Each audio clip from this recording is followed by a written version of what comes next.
Hello, New York Giants fans, and welcome to a new edition of the Valentine's Views podcast here on YouTube. Please like, share, and subscribe to support the channel.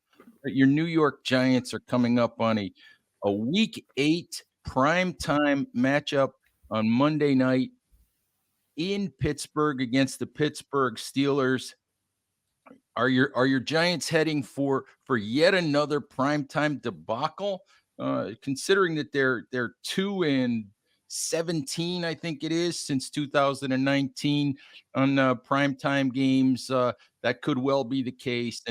And here to help me break it down is Chris Carter of the Pittsburgh Post Gazette and Locked On Steelers. Chris, thank you for a few minutes today. Thanks for having me, Ed. So, are you one of those Pittsburgh people that does a happy dance when you see the Giants on the schedule? One of those. I do a happy dance every day I get to show up to work, whether they're playing the Chiefs or they're playing whoever. I did a happy dance last night covering Pitt football in Syracuse. It was a very interesting showdown there. But hey, I think anytime you get a chance to play a team that you only see on an average of 4 years, it's exciting to see the differences in the matchups and where things have been. In fact, I think. Is this my first time? No, it's not my first time covering a Pitt Giants game, but it's my first time seeing it live because I didn't go to the last time that they played on the road. But I mean, I don't think anyone in Pittsburgh is right now still in the stage where, even though they're 5-2, even though they're playing very well right now, they have the number 2 defense and their offense is working its way forward. I don't think anyone in Pittsburgh is looking at any opponent yet and still saying, "Oh, that's an easy win," because the Steelers have still just coming out of and still trying to show they're coming out of being a bad offense. They've had that for years after Ben Roethlisberger's retirement. Even at the end of Ben Roethlisberger's retirement, their offense was not that good. Russell Wilson gives them a little bit of hope that they think he led a 37-point effort last week. The week before that, they had 32 points. But those are against the Raiders and the Jets. And so if they can do it a third week against the Giants, maybe that'll calm some people down. But I think the Steelers are still very much in prove-it mode. So I don't think they have any time to celebrate or do any happy dances when the Giants come to town, because they've got to still come and deliver. The Giants are still an NFL football team with some really good players, including Dexter Lawrence, who leads the NFL in sacks right now from the defensive tackle position, which is insane. I think they have a lot of respect for what the Giants could do to beat them, as I think Steelers fans also should. All right, let's start. You mentioned Russell Wilson, and let's start there. The whole Justin Fields, Russell Wilson thing. Russell Wilson was, of course, expected to be the starter when the season began. He was hurt. They're 4-2. Mike Tomlin decides to replace Justin Fields with Russell Wilson. And obviously, Mike Tomlin has, I think, 18 years worth of cachet to make that decision that maybe some head coaches around the league wouldn't be able to make, considering that they were 4-2. What were your thoughts on him making that choice? And I mean, it worked out really well in week 1, but is what we saw from Russell Wilson last week against the Jets, 409 yards of total offense, all of that, is it sustainable?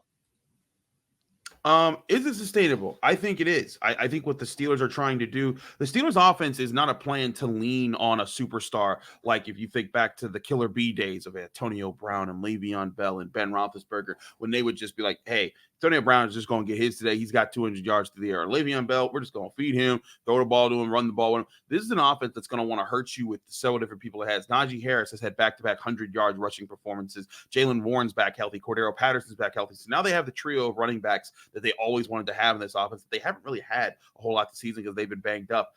George Pickens had his first 100-yard receiving performance of the season, also his first touchdown reception of the season. Pat Freiermuth is getting involved. Darnell Washington, the number 2 tight tight end out of Georgia is getting involved, and Calvin Austin getting involved. Van Jefferson just had his first touchdown. They're spreading the football around. And to me, that is the key here, Ed, is that they want to have a balanced attack. And that's the thing that Russell Wilson gives them more than Justin Fields. And Mike Tomlin's decision to go there, I wrote about this for the Pittsburgh Post-Gazette. I did a film study. I was like, look, Justin Fields deserves a ton of credit for how he played to get the Steelers to 4-2 this season. He had 10 total touchdowns, 2 total turnovers in that time, 5 rushing touchdowns, 5 passing touchdowns, and he only threw 1 interception. He did have 6 fumbles, but only 1 of them were lost to opponents, and he deserves credit for that. But where I pointed out in my film study of the Steelers was that the one thing Justin Fields wasn't doing was seeing the field consistently. He was often, if the first read was there, if the primary read that was designed to be open on a play was there, he'd hit that guy, and he'd hit that guy in stride, and it was really strong. He could throw some really great passes into tight passing windows. But when teams took away that first option and he had to go his second, third, fourth read on a play, oftentimes you'd see him not make terrible mistakes, but just not see the field. And sometimes he would check it down to a guy who, got them 3 or 4 yards, but missed an opportunity where a wide open guy was 15, 20, 30 yards downfield. That could have been a much bigger play. And I think nothing examples that better than the Steelers' use of play action. Going into this game against the Jets they just had, the Steelers had called play action the 5th most times in the NFL, giving Justin Fields plenty of chances to take advantage of teams running up to the line of scrimmage, trying to stop Najee Harris. And with those plays, Justin Fields averaged a depth of targets of 5 yards and he was averaging about 5 yards per attempt on play action, which is not what you want. You want, if in the way the Steelers want to play, they want play action to get them chunk plays. They want them to get further downfield as defenses come up to the line of scrimmage. And so, he was 5th most in play action plays that he was given, and I think he ranked 33rd among quarterbacks as far as yards per attempt. Russell Wilson comes in and in one game averages 13.1 yards per attempt. That's the most of any quarterback who's at least been on it, had at least 10 play action plays this season. And granted, small sample size. And I asked Mike Tomlin about it. He just said, "Hey, don't read too much into that just yet. We still got a lot to prove." But to me, that's the difference there. Russell Wilson's going to see the field, distribute the football, take the shots downfield in smart situations that also protects the football. That's why Mike Tomlin made the call. That's why he told Jay Glazer, I went Lone Ranger on this decision, because not everyone in the building agreed in Pittsburgh. Arthur Smith the offensive coordinator, had kind of made it pretty clear he really liked what Justin Fields was doing.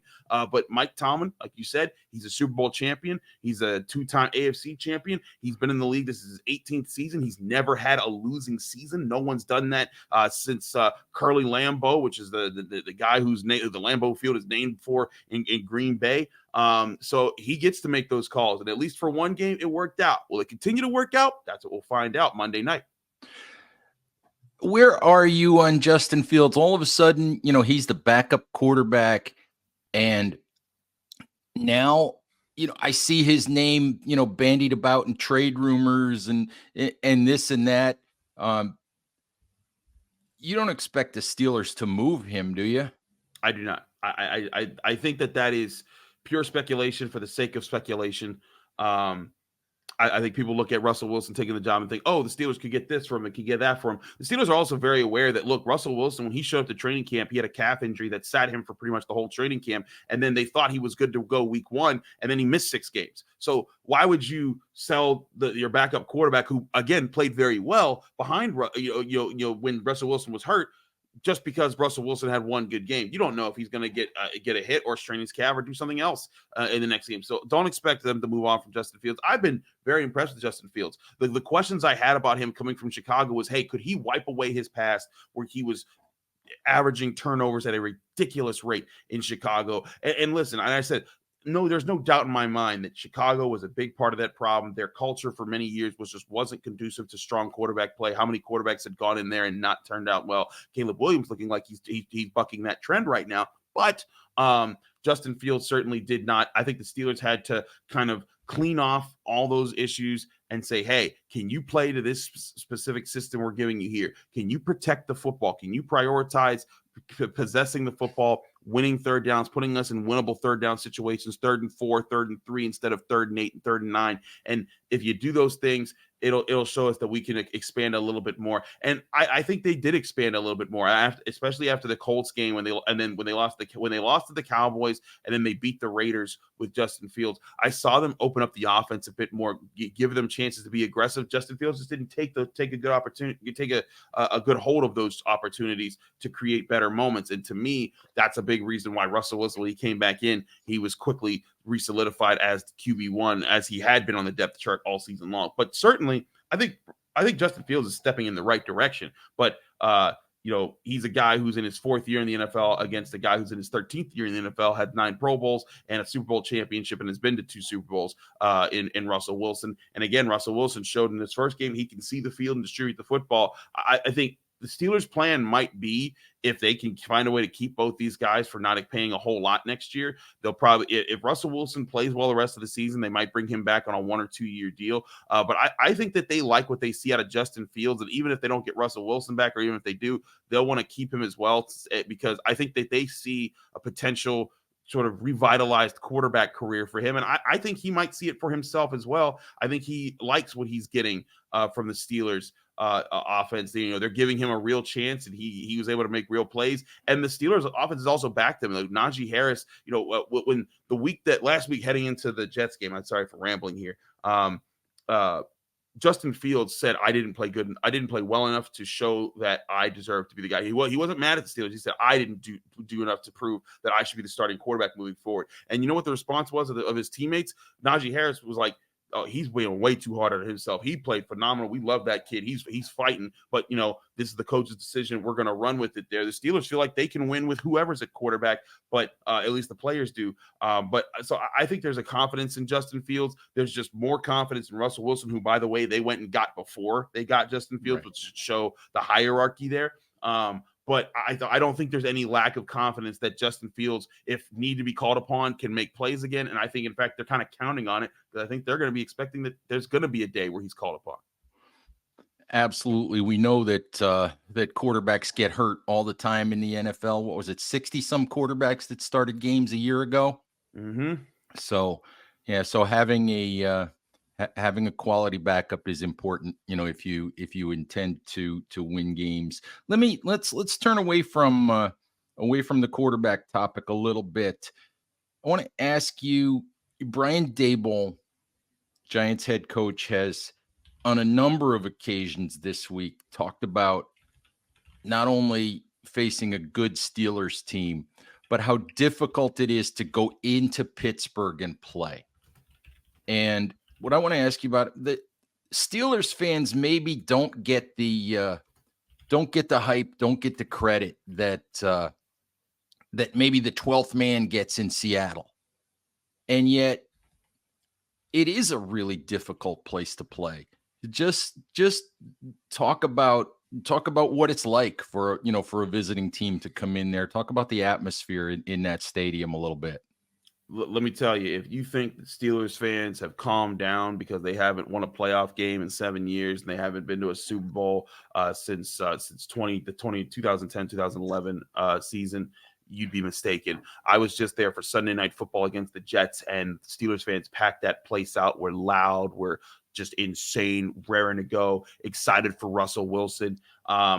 The Giants are going to be coming into a ruckus environment of Steelers fans that want to make life miserable for opposing teams. Still, Pittsburgh is all about football. This is the town. In fact, I got to do high school football highlights for our local NBC station, and people are always excited because high school football is such a thing here in Western Pennsylvania. I just got done covering college football. It was a crazy environment for Pitt when they beat Syracuse last night as well. So Steelers, they're the epicenter. They're the thing that drives this town. They're the identity of this town in so many ways. Hardworking, blue collar, physical.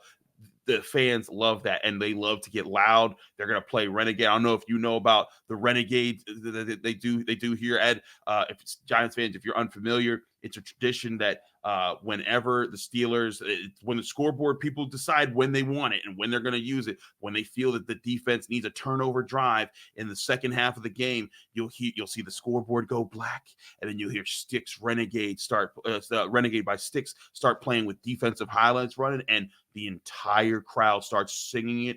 the towels start twirling, and everyone just goes insane. And the opposing teams are often like, what just happened? What's going on here? And the Steelers defense feeds off of it. It's been a tradition since I think 2002 that, and so many times when they play it, it leads to a turnover, a sack fumble, a 3-and-out, a blocked field goal, whatever it is, a turnover on downs. The defense feeds off that energy, and this right now is the number 2 defense in the NFL. They're playing lights out. They're playing phenomenally, and I think that that's the thing that Daniel Jones and this offense needs to work on. Even if they're able to push this game and it's close in the second half and they're battling back and forth, be prepared because the Renegade is coming, and the Steelers fans will make you feel it. Yeah, the way things have gone for the Giants in prime time, I'm not sure they need any help. But let me ask you, just look at the matchup. Look at the Sure. Giants. What, if anything, when you look at the Giants, what concerns you about the Giants as they come into Pittsburgh? I actually think the Giants have a really interesting wide receiver situation. Malik Neighbors has played very well when he's been healthy, and I think that that's something the Steelers are going to take note of. Joey Porter Jr. has been a pretty solid corner for the Steelers. I'd say even a pretty good corner, not just solid.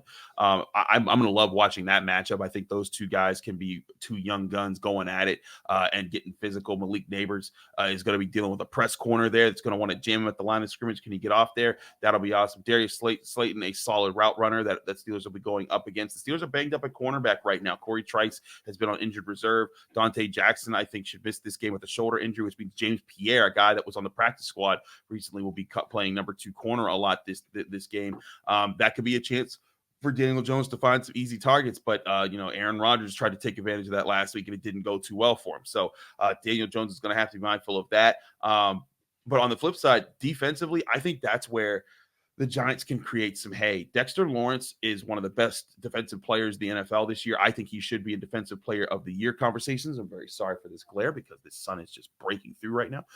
There we go. But he should be in those conversations. He's going to be going up against Ryan McCollum, center, making his 3rd NFL start this week. McCollum played well last week, but he's not Zach Frazier, who the Steelers picked in the 2nd round this year. And Zach Frazier, in my opinion, he was playing extremely well for the Steelers.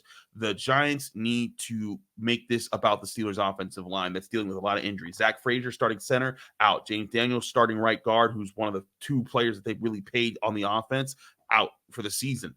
Troy Fautanu, the guy that they were hoping to take over at right tackle, out for pretty much the season. So Broderick Jones, another 1st-round pick that they're hoping to develop, but he has not been consistent this year, and that's something the Steelers have noted.